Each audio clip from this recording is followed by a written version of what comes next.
Hey everybody, welcome back. There's a new driver out today. It is driver 572.70. It has a fix for a very specific problem with black screens that people have been having lately. Also has some updates for DLSS 4. So what we're going to do, we'll talk about what the change is, what the updates are to the driver. We'll take a look at installing it, and then I'll take you on a quick test flight in Flight Sim 24 and we'll see how it performs. The black screen issue that we're talking about is for people that use display ports. The display port connection is shown on the right here. On the left is an HDMI input. So for anybody using display ports, you may get black screen issues with recent drivers. This driver fixes that. So coming back here into the app, it's very, very simple to update using the app. It's 572.70. Just click up here on the right on download, and it will download the latest driver. And once the download is complete, you just click here on install. We want a custom installation. There's no update to the physics system software, and I do not want the HD audio driver. The only time you want the HD audio driver is if you have a monitor that's connected to your computer and you use the speakers in that monitor. That's when you would want the HD audio driver. Otherwise, the HD audio driver just causes problems. So I'll uncheck that, click here on continue. And the driver will now be installed. All right, here we are in Flight Sim 2024. Let's get inside the Cows DA40. I've got the flight plan loaded. You can see my stats here on the right-hand side. Make sure our props are clear. Props are both clear.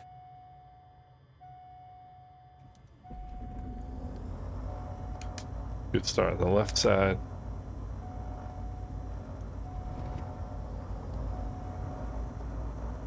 Good start on the right side.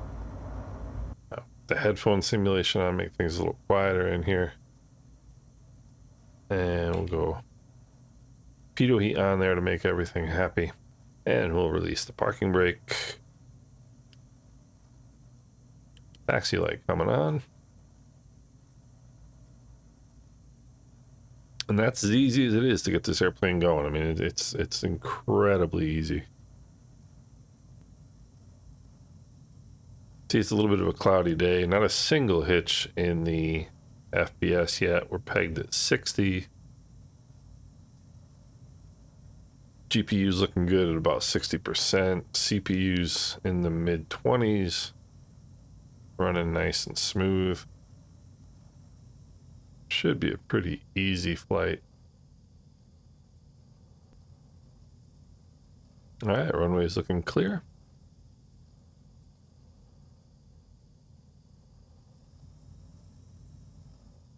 Heading indicator checks with the runway number.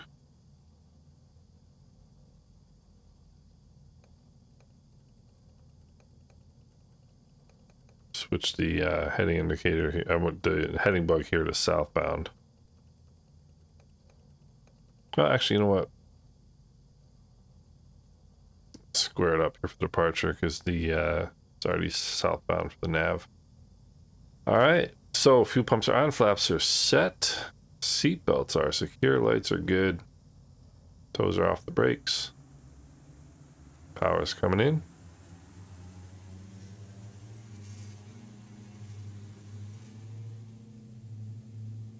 Power's set. A little bit of right aileron. V1 is 76. There we have it.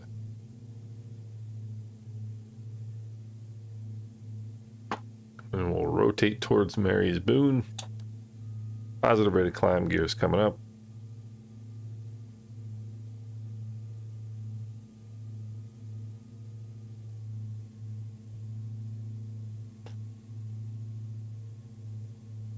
Gear up and indicating. I'm going to continue at power here just on the climb out. A little bit of a notch here to get through.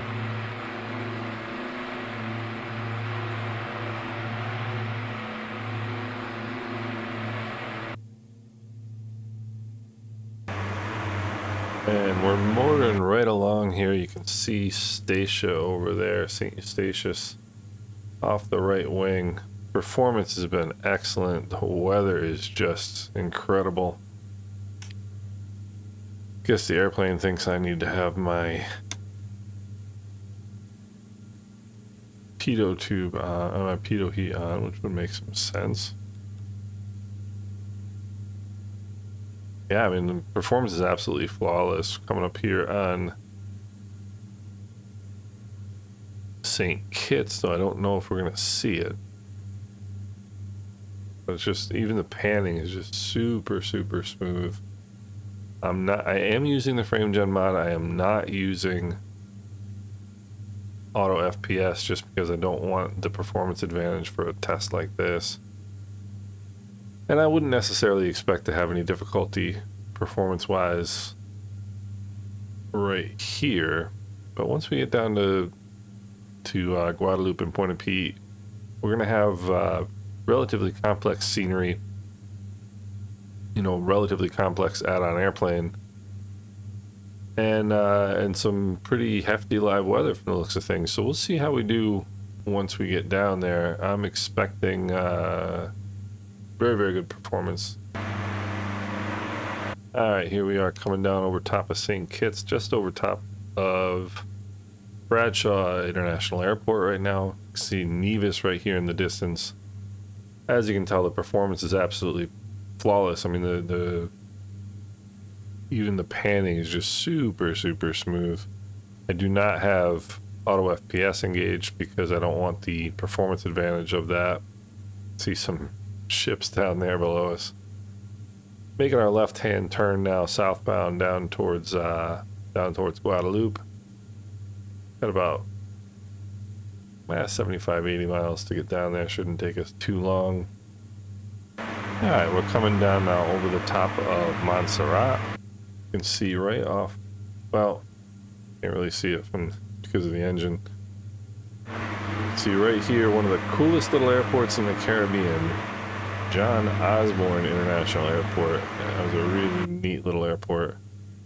Fun one to fly into. SLH Sim Designs did that. This is the area where there was a volcano in the 90s. And we're coming up pretty close now on Guadalupe, so we're going to go. We'll set our altitude down to 3,600. For the start of the approach. Let's see here. We got to be 3,600 at Ryden. And we stay at 3,600 coming across these waypoints. There's some really high terrain here on the northwest side of Guadalupe. Home to the show, home to Saint Marie. Death in Paradise on BBC. So now that we're coming up on 3,600 feet, we'll come back in with some power. About 60%.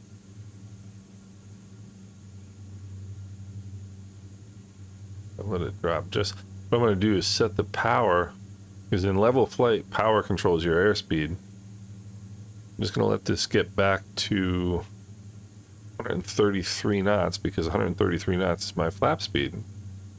First notch of flaps, approach flaps.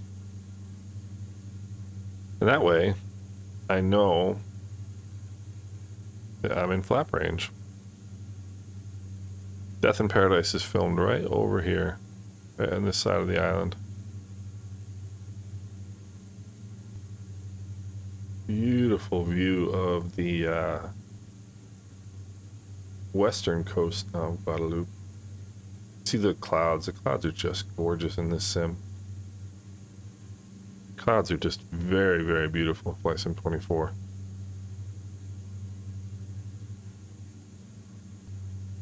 Some great little restaurants right along the beach around here, and right over here as well. If you ever go to Guadalupe, you will be. I mean, there's just some fantastic restaurants in this island. and the food is very inexpensive. It's a little steeper than normal glide slope, 3.2 degrees. Normally it's 3 degrees. You would expect 3,000 feet at 10 miles, which this is 10.7 miles. You would expect 3,000 feet, because it's about 300 feet per nautical mile is what you expect on an approach. But you can tell because we're at 3,600 feet because of the terrain a little further out, which helps, but going to be slightly steeper than normal descent rate into the airport here. And there we've gone green needles, and this is important. So if you're flying instruments and you're flying an ILS approach and you see magenta needles, you just gotta wonder what's going on, because you should be on green needles for an ILS approach, or a VOR approach for that matter. Didn't capture. That's all right. Let's go. Autopilot off. It didn't capture, so let's fly the ILS by hand.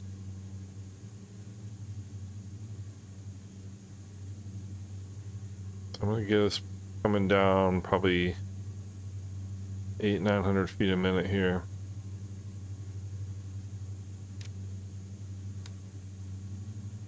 Get some trim in to help us out.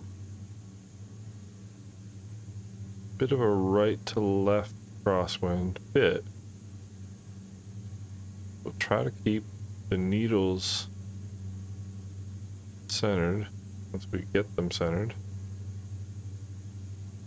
And you got to watch this right here, because if you get to a full deflection right there, then you would have to go around on an approach. So good reference heading right now is about 118, seems like. Reference heading, what you want to do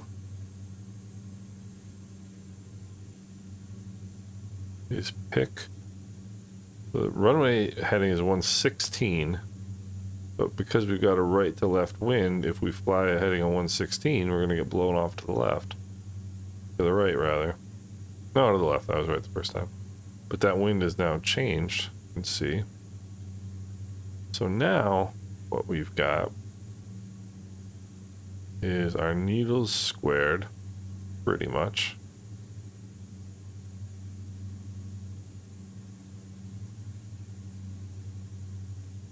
Do people think flying instruments is easy? Flying instruments,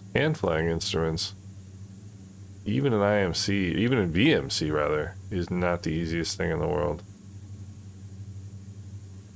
See, the wind is now shifted a little bit more. 114 should be good. What I'm doing is I'm just keeping an eye on that heading right there, that needle, seeing where it goes, and then just keeping an eye on that green needle right there, or that green dot rather. If I have a choice, I'd always rather be a little bit too high than a little bit too low. Just holding my altitude here a little bit, letting that vertical glide slope come back in. Alright, gear down 3 green. 2 pumps around, flaps are not fully set. So we're inside 3 miles. I'll go full flaps. And we'll start bringing some power back. If I was in VMC, if I was in IMC, I'd be pretty happy with this approach. That's gonna get me off pretty quickly right there. I don't mind carrying a little bit more speed in 500 on an instrument approach than I normally would. As you get in closer, any deviations are gonna get more pronounced. Like this one, for example, that's a go around right there. That is a go around. If I was actually flying instruments, that's full power and get out of Dodge. Because I'm flying VFR, I can excuse it, but that's pretty Minimums. poor. And Minimums. this shows you how you wouldn't believe how low you are to the ground when you hit minimums on an ILS approach. Usually about 200 feet. Bring a little bit of power out. Actually, I'm going to keep a little bit of power in and just land. You see there's that crest in the runway there. Just land right past that.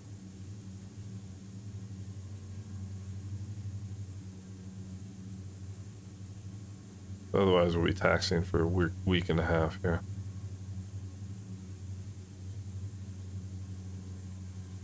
All right.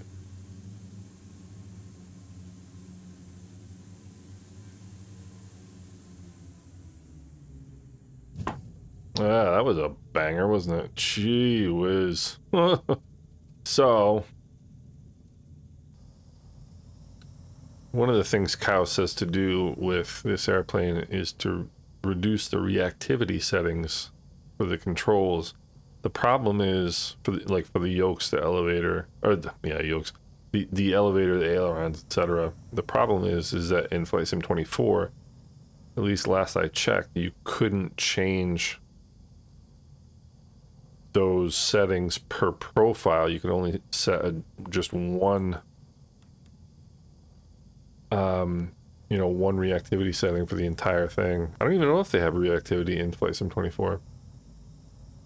But in other words, you can't set a different reactivity setting, for example, for Flight Sim 20 or for single engine pistons, twin engine pistons, twin jets, etc. You've got to have one common reactivity setting for all aircraft.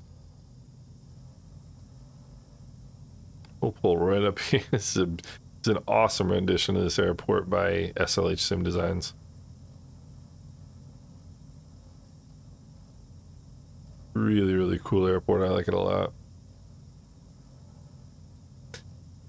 So as I suspected, we're going to take gate 8 here.